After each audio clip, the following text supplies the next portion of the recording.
નમસ્કાર દર્શક મિત્રો, આપણે નિહાળીશું સિટી લાઇન ન્યૂઝ ચેનલમાં આજના મુખ્ય સમાચારો। ઉત્તર ગુજરાતમાં ખેરાળુ ખાતે સૌ પ્રથમ વખત નારી કથા યોજાઈ। દેશભરમાં એનસીસીના 600 કેડેટ દ્વારા સ્વચ્છતા અભિયાન। ગોંડલના મામલતદારની દીકરીના જન્મદિવસની અનોખી ઉજવણી। સુરેન્દ્રનગર જિલ્લાના થાન તાલુકામાં નવા ગામમાં ફાયરિંગ। ઉત્તર ગુજરાતમાં ખેરાળુ ખાતે સૌ પ્રથમ વખત નારી કથા યોજાઈ। મહેસાણા જિલ્લાના ખેરાળુ ખાતે કોલેજમાં નારી કથાનો પ્રારંભ રાજ્યના શિક્ષણ મંત્રી શ્રી ભૂપેન્દ્રસિંહ ચુડાસમાએ કરાવ્યો હતો। ઉત્તર ગુજરાતમાં સૌ પ્રથમ વખત નારી કથા શ્રી કથાકાર ડોક્ટર ટીના દોશી દ્વારા કરવામાં આવ્યો હતો। નારી કથા તારીખ 9 થી 11 ડિસેમ્બર સુધી ચાલનાર છે। નારી કથાનો પ્રારંભ કરાવતા રાજ્યના શિક્ષણ મંત્રી શ્રી ભૂપેન્દ્રસિંહ ચુડાસમાએ જણાવ્યું હતું કે સમાજમાં આ પ્રકારના લોક જાગૃતિ વિષયોની તાતી જરૂરિયાત છે। ડોક્ટર ટીના દોશી અને હરિભાઈ દેસાઈના પ્રયાસને બિરદાવ્યા હતા। સમાજમાં પ્રવર્તતી સમસ્યાઓ બાબતે લોક જાગૃતિ માટે વિવિધ પ્રયત્નો કરવામાં આવે છે, જેમાં 10 વર્ષ પહેલા ઉત્તર ગુજરાતમાં વૃક્ષ કથાની શરૂઆત થઈ હતી। આજે નારી કથા થકી નારીનું સન્માન અને ગૌરવ જાળવવાનો અનેરો અવસર પ્રાપ્ત થયો છે। મંત્રીશ્રીએ વધુમાં જણાવ્યું હતું કે નારી વીરતા અને વિદ્રતાની કથા છે। રાજ્ય સરકાર દ્વારા તત્કાલીન મુખ્યમંત્રી શ્રી નરેન્દ્રભાઈ મોદીએ મહિલાઓનો વિકાસ થાય અને પુરુષ ફમોવડી બને તે માટે વિવિધ યોજનાઓ અમલમાં મૂકી હતી। સમાજમાં નારીને ગૌરવવંતું સ્થાન મળે તે માટે રાજ્ય સરકાર કટિબદ્ધ છે। આ પ્રસંગે નારી કથાકાર ડોક્ટર ટીના દોશીએ ગૌરવવંતું સ્થાન મળે જોશી જણાવ્યું હતું કે નારી કથાનો વિચાર પ્રાચીન કાળના સ્ત્રીઓના વ્યક્તિત્વ પર આવ્યો છે। આ સ્ત્રીઓ બિચારી બાપડી નથી હોતી, તેઓ શિક્ષિત અને સશક્ત હતી। નારી કથા પ્રચલિત નારીવાદથી પ્રેરાયેલી નારી નથી। નારીની વેદના અને વ્યથાની કથા નથી, પરંતુ ત્યાં આત્મવિશ્વાસ અને આત્મસન્માનથી કથા થાય છે। ડોક્ટર ટીના દોશી દ્વારા લિખિત સર્વપ્રથમ ભારતીય મહિલા વિશ્વકોશના પુસ્તકનું વિમોચન રાજ્યના શિક્ષણ મંત્રીશ્રીના હસ્તે કરવામાં આવ્યું હતું। આ પુસ્તકમાં નારીની 7 વિભૂતિઓની તેમજ નારી સન્માન અંગેની વિશેષ ચર્ચા નારી છે।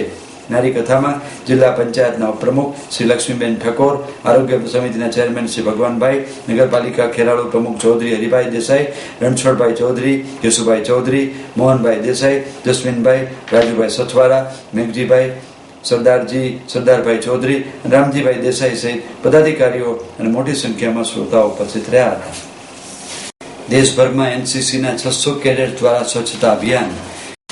વડાપ્રધાન શ્રી પ્રેરિત સ્વચ્છતા અભિયાન શહેરો અને ગામડાથી આગળ વધી હવે જંગલ સુધી પહોંચ્યું છે। એશિયાટિક લાયનનો જ્યાં વસવાટ છે તેવા ગીરના જંગલ વિસ્તારમાં સિંહ દર્શન કે જંગલ જોવા આવતા પ્રવાસીઓ અને રોડ પર નીકળતા મુસાફરો દ્વારા ફેંકવામાં આવેલો કચરો અને અખાદ્ય પદાર્થોને એકત્ર કરી જંગલ અને વન્ય જીવન સૃષ્ટિને બચાવવાનું અભિયાન આજે જૂનાગઢ જિલ્લાના પ્રવાસમાં આવેલ દેશના વિવિધ રાજ્યોના એનસીસીના 600 જવાનો દ્વારા હાથ ધરવામાં આવ્યું હતું।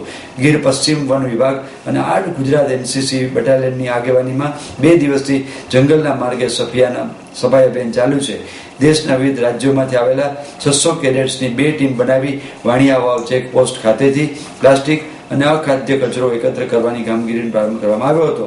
આ ટીમોએ કરસનગઢ, ભાલછેલ, દેવળિયા અને સાસણ તથા સુરજગઢ સુધીના માર્ગોમાં સફાઈ કરી હતી। ગીર પશ્ચિમ વિભાગ દ્વારા ભારત સ્વચ્છતા અભિયાનમાં સંદેશા સાથે સિંહ અને વન્ય જીવન સૃષ્ટિને પ્લાસ્ટિકથી મુક્ત રાખી બચાવવાની તેમજ વન્ય પ્રાણી સંકટમાં હોય તો કંટ્રોલ રૂમ નંબર 0285 26 31 246 પર જાણ કરવા લોકોને અપીલ કરતી કાપડની થેલીઓ બનાવેલી છે।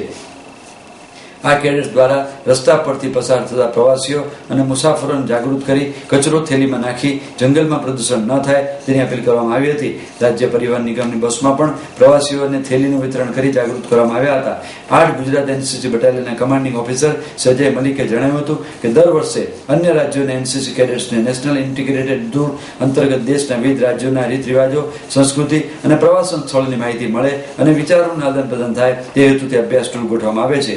આ રીતે દેશના વિવિધ રાજ્યોમાંથી 600 ઉપરાંત જવાનો જૂનાગઢ જિલ્લાના પ્રવાસે આવ્યા છે। આ જવાનોએ વડાપ્રધાન શ્રી નરેન્દ્રભાઈ મોદીના સ્વચ્છ ભારત અભિયાનને સફળ બનાવવાના ગીરમાં પણ સંદેશો પહોંચે તેનો પ્રયાસ કર્યો છે। સ્વચ્છતા અભિયાન સાથે સંકળાઈને આ યુવાનોએ દેશની સેવા કાર્યોના અને લોકોને જાગૃત કરવાનો प्रतिभाव व्यक्त કર્યો હતો। गिर सेंचुरी का जो भाग है जिसमें स्टेट हाईवे ये पास हो रही है वाणियावाव से सासन तक, काफ़ी सारी जो ट्रैफिक है उसके कारण काफ़ी सारी प्लास्टिक की प्रदूषण हो रही है गिर सेंचुरी में। तो एनसीसी के साथ हमने कोलैबोरेट किया, बहुत ही अच्छा सहकार मिला है। हम लोग पूरी प्लास्टिक की सफाई झुंबेश किए हैं और उसके साथ साथ हम एक ये भी मैसेज देना चाहते हैं कि जितना प्लास्टिक गिरा हुआ है वो तो हमने साफ कर दिया है और आगे प्लास्टिक मत फेंकिएगा। उसके लिए हम एक कैरी बैग का वितरण भी कर रहे हैं जो पब्लिक यहाँ गिर सेंचुरी के अंदर एंटर करती है कि no more pollution for future. ગોંડલના મામલતદારની દીકરીના જન્મદિવસની અનોખી ઉજવણી। દરેક માણસ પોતાના કે સ્વજનોના જન્મદિનની ઉજવણી અલગ અલગ રીતે કરતા હોય છે, પરંતુ ગોંડલના મામલતદાર શ્રી બોરડ સાહેબે એક પ્રેરણાદાયી પ્રસંગ કરી એની નાનકડી દીકરી તેજસ્વીનીનો જન્મદિન ઉજવ્યો। તારીખ 9/12/14ના રોજ તેજસ્વીનીના જન્મદિનની ઉજવણી અનોખી રીતે કરવામાં આવી હતી, જેમાં પછાત વિસ્તારની શાળા નંબર 5 ભગવતપુરા ગોંડલના શાળાના તમામ બાળકોને સાચી ઘીની ગુંદી ગાંઠિયા જમાડ્યા અને મામલતદારશ્રીએ તેમના પત્ની એ હાજર રહી જાતે ભોજન પીરસ્યું હતું તથા તમામ બાળકોને એક એક બોલપેન આપી હતી। આમ અન્ય ખોટો ખર્ચ ન કરતા ગરીબ મા બાપના બાળકોને જમાડી રાજી કરી પોતાની દીકરીનો જન્મદિન ઉજવ્યો હતો। નોંધની બાબત એ છે કે બોરડ સાહેબની દીકરીના જન્મદિન નિમિત્તે શાળા નંબર 5માં ધોરણ 3માં અભ્યાસ કરતા બાપ વગરના નોંધારા બનેલા 2 વિદ્યાર્થીઓને ધોરણ 10 સુધીનો અભ્યાસ પૂર્ણ કરે ત્યાં સુધીનો તમામ ખર્ચ કરવા માટે મામલતદાર શ્રી બોરડ સાહેબે દત્તક લીધા હતા।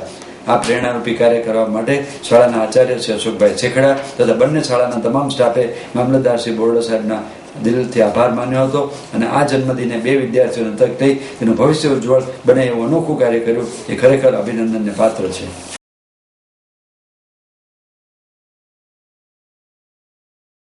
સુરેન્દ્રનગર જિલ્લાના થાન તાલુકામાં નવા ગામમાં ફાયરિંગ। સુરેન્દ્રનગર જિલ્લાના થાન તાલુકાના નવા ગામમાં રહેતા કોળી અને ભરવાડ પરિવારો વચ્ચે અગાઉની જૂની અદાવતનો ખાર રાખી ભરવાડ શખ્સો દ્વારા વધુ એક વખત કોળી પરિવારને નુકસાન બનાવી જીવલેણ હુમલો કરતા કોળી પરિવારના 6 સભ્યોને ઈજા થતા રાજકોટ સિવિલ હોસ્પિટલ ખસેડવામાં આવ્યા હતા। હુમલાખોર ભરવાડ શખ્સોએ ફાયરિંગ પણ કર્યું હોવાનું ઈજાગ્રસ્તોએ જણાવ્યું હતું। બનાવને પગલે નાના એવા ગામમાં ભારે ચકચાર મચી જવા પામી છે। પોલીસે આ અંગે જરૂરી કાર્યવાહી હાથ ધરી છે। ધાન તાલુકાના નવા ગામમાં કોળી અને ભરવાડ પરિવારો વચ્ચે છેલ્લા ઘણા સમયથી મનદુખ ચાલી રહ્યું છે, જેમાં ગત દિવાળીના પર્વ ઉપર પણ ભરવાડો શખ્સો દ્વારા એક કોળી યુવાનની હત્યા નિપજાવી નાખવામાં આવી હતી। ત્યારે આજે ફરીથી ભરવાડ શખ્સો દ્વારા સવારે કોળી પરિવારના 8 જેટલા સભ્યો ઉપર હિંચકારો હુમલો કરવામાં આવ્યો હતો અને ફાયરિંગ પણ કરવામાં આવ્યા હતા। ઘાતકી હથિયારો સાથે હુમલો કરવામાં આવતા કોળી પરિવારના 8 જેટલા સભ્યોને નાની મોટી ઈજાઓ પહોંચી હતી, જે પૈકી કોળી પરિવારના 4 મહિલા સહિત 6 ઈજાગ્રસ્તો પ્રભાબેન, દિવાળીબેન, રૂપાબેન, ગજુબેન, વિષ્ણુભાઈ અને રાજુભાઈ આ તમામ ઈજાગ્રસ્તોને ચોટીલા સારવાર અપાવી રાજકોટ વધુ સારવાર માટે રિફર કરવામાં આવ્યા હતા। બનાવ અંગે પોલીસે ધોરણસરની કાર્યવાહી હાથ ધરી છે। આપ નિહાળતા રહો સિટી લાઇન ન્યૂઝ ચેનલ। આ હતા આજના મુખ્ય સમાચાર।